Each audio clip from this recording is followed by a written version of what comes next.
여러분 안녕하십니까? 뉴스투데이 제주입니다. 오영훈 제주도지사가 제주 제2공항 건설에 대한 전략 환경 영향평가 결과 공유를 거부한 국토교통부를 강하게 비판했습니다. 제주의 미래를 도민 몰래 결정할 수 없다며 용역 정보를 즉시 공개하라고 요구했습니다. 김항섭 기자입니다. 지난해 7월 제주 제2공항 전략 환경 영향평가에 대한 환경부의 반려로 국토교통부가 추진한 보안 가능성 검토 용역. 국토부는 1년여 진행 끝에 최근 완성된 최종 용역 보고서를 공유해달라는 제주도의 요구를 거부하고 열람만 허가했습니다. 400페이지에 달하는 방대한 분량의 열람을 허용한 시간은 3시간 남짓. 이를 놓고 제주도의회 도정 질문에서도 도마에 올랐습니다. 제주가 열람하는 수준에 그쳤습니다. 여기서 과연 도민의 자기결정권이 실행되고 있는지 이 부분에 대해서 제가 걱정이 크고요. 이에 대해 오영훈 지사는 작정한 듯 단호하게 입장을 밝혔습니다.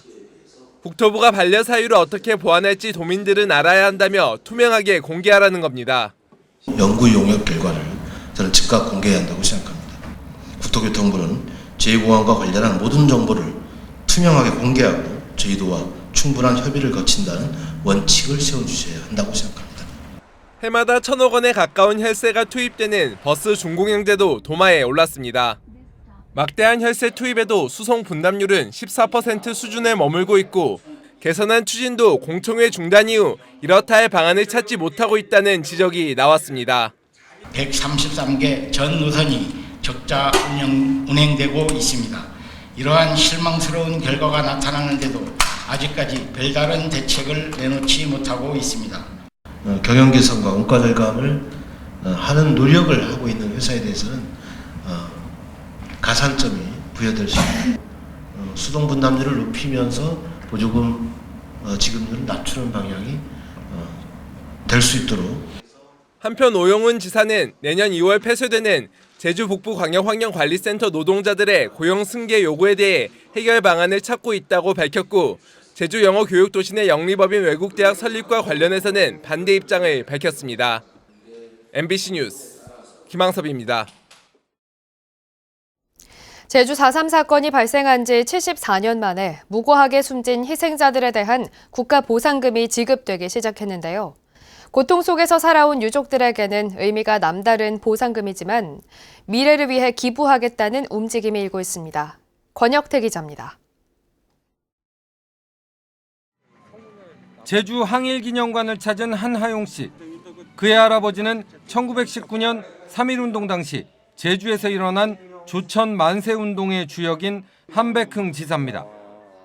그런데 한 지사는 지난 2018년에야 뒤늦게 독립유공자로 이름을 올렸습니다. 4.3 당시 토벌대가 청년들을 집단 학살하는 것을 말리다 함께 희생됐고 4.3 희생자로 선정된 뒤에도 독립유공자 심사에서는 번번이 탈락했습니다. 그 할아버지에 대한 그 유공자를 받기 위해서 30대부터 조금 몇 번을 보훈처했습니다. 그것이 안 돼가지고 이것은 할아버지가 4.3에 돌아가셨다는 그 이유밖에 없거든요. 해마다 순국선열의 날이면 할아버지를 찾아 이곳에 왔지만 올해는 더 특별합니다. 품에서 꺼낸 낡은 통장에 적힌 보상금이라는 선명한 글자. 74년 만에 국가가 보낸 4.3 희생자 보상금입니다. 이제서야 국가가 있다는 사실을 확인했다는 하 씨는 자신의 몫으로 받은 보상금 375만 원을 모두 4.3 유족회에 기부하기로 결정했습니다. 미래의 교육을 위한 그 4.3의 진실 그리고 공정과 치유를 통하여 우리 사회가 화해와 상생의 장으로 널리 펴지기를 기원하겠습니다. 4.3 유족회는 하 씨처럼 보상금을 기부하겠다는 유족들이 잇따르고 있다며 민간 재단을 만들어 기금으로 쓰겠다고 밝혔습니다. 일반 유족들이 마음들이 모아서 자, 그 돈을 갖고 지역 유진제도 육성하고 유족 어려운 유족도 돌봐드리고 재단을 만들어서 진짜 평화와 인권이 살아있는 제도를 만드는데 그 돈을 쓰도록. 74년 전 억울한 죽음에도 불구하고 미래를 향하는 유족과 희생자들의 손길이 과거사 해결에 새로운 전형을 만들어가고 있습니다. MBC 뉴스 권혁태입니다. 2023학년도 대학 수학 능력 시험이 제주에서도 18개 시험장에서 일제히 실시됐습니다. 코로나19 속에 세 번째 실시된 수능 시험 표정을 이따금 기자가 전해드립니다. 쌀쌀한 날씨에도 교문 앞에서 자녀를 기다리는 학부모와 친구들. 긴장된 시험이 끝나 교문이 열리고 학생들이 하나둘 교문 밖으로 나옵니다. 기다리던 부모는 시험장에서 나오는 자녀의 등을 두드리며 격려합니다. 애썼다. 아버지는 사랑하는 아들의 머리를 쓰다듬고 볼에 입을 맞춥니다. 늠름합니다. 예, 뭐 한 3년 동안 이렇게 공부하느라 이렇게 고생도 많이 했는데 뭐 이 결과는 어떻게 나왔는지 모르겠지만 뭐 우리 아들이 이제 원하는 좋은 대학에 갔으면 좋겠습니다. 시험장을 나온 수험생들은 시험이 끝났다는 후련함과 앞으로의 입시 일정에 걱정이 교차하기도 합니다. 일단 수능 보면서 정말 힘들었었는데 그래도 이렇게 끝나니까 속이 후련하고요. 이제는 좀 쉬면서 이제 내년에 대학 가니까 이제 입시 잘 준비하고 싶습니다. 일단은 대학교 가보고 이제 그때부터 이제 진로 정하면서 생각해보고 싶어요. 제주 지역 수험생 6,700여 명 가운데 응시자는 6천여 명. 과목별 평균 결시율은 10.2%로 지난해와 비슷했습니다. 지난해에는 코로나19에 확진된 수험생이 없었지만 올해는 확진자 20명이 신제주 외국문화학습관과 서귀포 학생문화원에 설치된 별도 시험장에서 시험을 치렀습니다. 또 발열과 기침 증상이 확인된 수험생 6명은 일반 시험장 내 분리시험실에서 시험을 치렀습니다.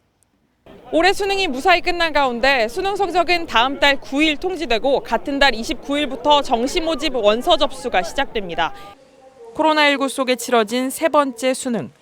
지난해에 이어 올해도 문이과 통합체제로 실시된 수능이 끝나면서 각급 학교에서는 수험생 입시 지도가 본격화될 전망입니다. MBC 뉴스 이따금입니다.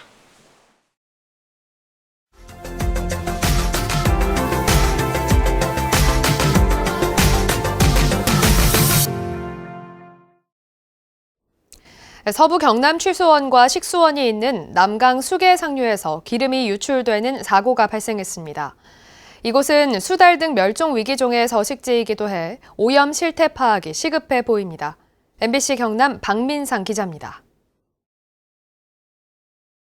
천년기념물 330호인 수달이 자맥질을 하며 놀고 있는 전북 남원시 람천입니다. 람천은 함양의 임천과 합류해 서부 경남 식수원인 남강으로 흘러갑니다. 이곳은 또 수달과 멸종위기종 어류의 주요 서식처이기도 합니다. 최근에도 람천과 임천에서는 수달이 물고기를 잡고 자라를 사냥하는 모습까지 포착됐습니다. 그런데 수달이 노니는 하천을 자세히 보니 기름띠가 여기저기 떠다니고 있습니다. 수달이 기름띠에 포위된 것입니다. 남원시 운봉업 전력. 지난 6일 이곳 시설 하우스용 보일러에 담긴 기름이 부주의로 유출됐습니다. 하천 곳곳에는 오염 방제 펜스가 설치됐습니다. 아직도 그 냄새가 많이 나네요. 여기 보니까. 논두렁이 저기 막 있으니까 지금 농수로에 그대로 쏘면 있으니까 지금 계속 흘러내리죠.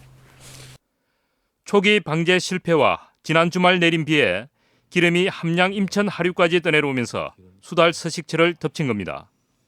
방제 작업을 다 해주시고 제거 작업을 해주셨는데 그래도 좀 묻어 있었던 게 있었던 것 같아요. 그러면서 비가 오면서 조금 내려왔던 사항이 있고. 오염물질은 계속 흘러 하류에 있는 함양 유림면과 휴천면의 광역 상수도 치수원을 지나 난강댐 식수원에 이릅니다.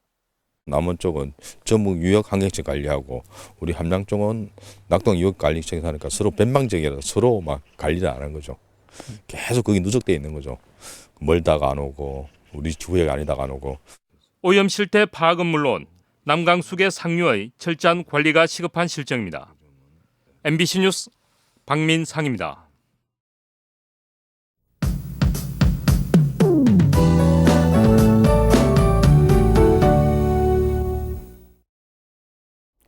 밤사이 구름대가 이불 역할을 해주면서 오늘 출근길은 쌀쌀하지 않습니다. 아침 기온 14도를 보이면서 선선하게 시작하고 있는데요.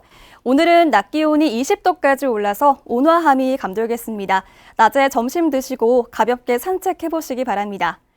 이번 주말에도 가을 산행과 나들이 계획하신 분들 많으실 텐데요. 제주에 비 소식이 있어서 조심하셔야겠습니다. 제주 남쪽 해상으로 저기압이 지나면서 토요일 오후부터 일요일 오후 사이에 5에서 20mm 정도의 비가 올 텐데요. 내일은 주로 제주 산지와 남동부 지역을 중심으로 비가 예상됩니다. 그 밖의 지역은 흐리기만 할 가능성이 있으니까요. 참고하시기 바랍니다. 오늘은 구름 낀 가운데 맑은 날씨를 보이겠습니다. 공기질도 무난하겠습니다. 아침 현재 기온 보시면 북부 지역 14도, 서부와 동부 지역 15도, 남부 지역 16도를 보이고 있고요.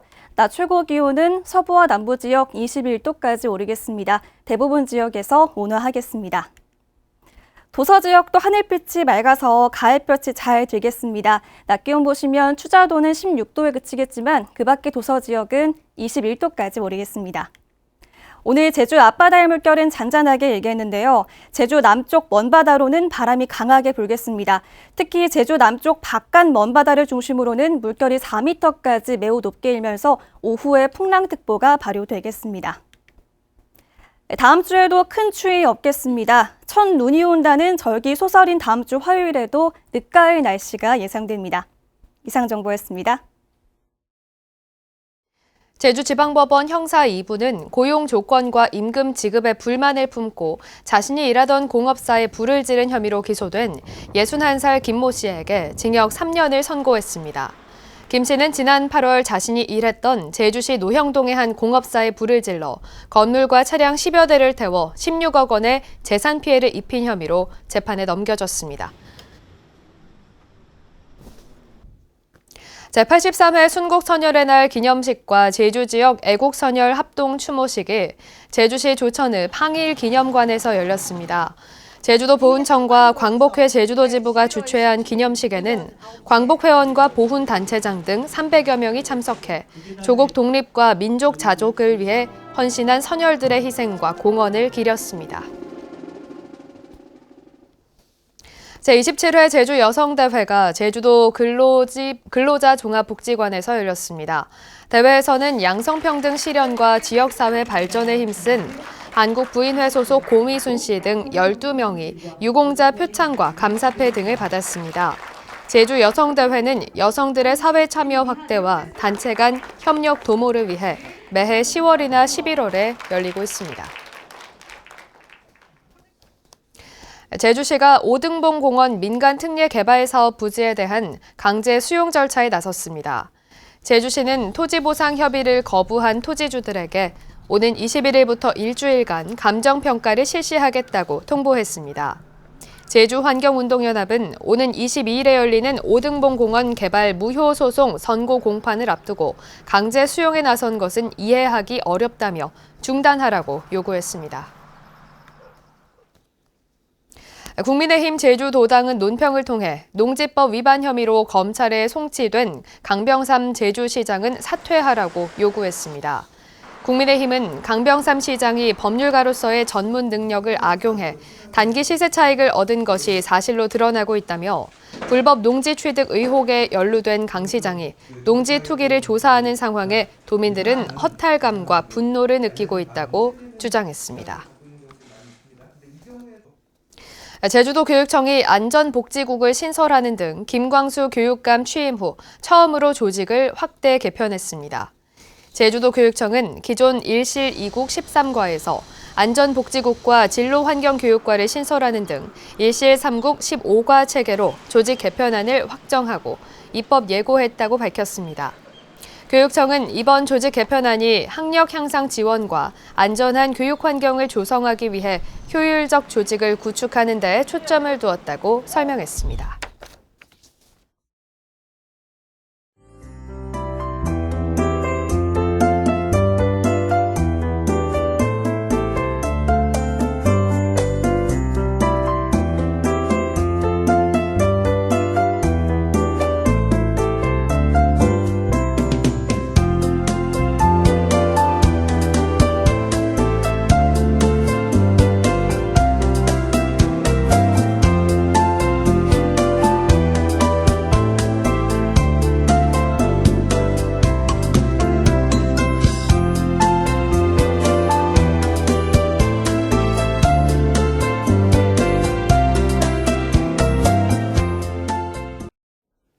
금요일 아침 뉴스투데이 제주를 마칩니다. 시청해주신 여러분 고맙습니다.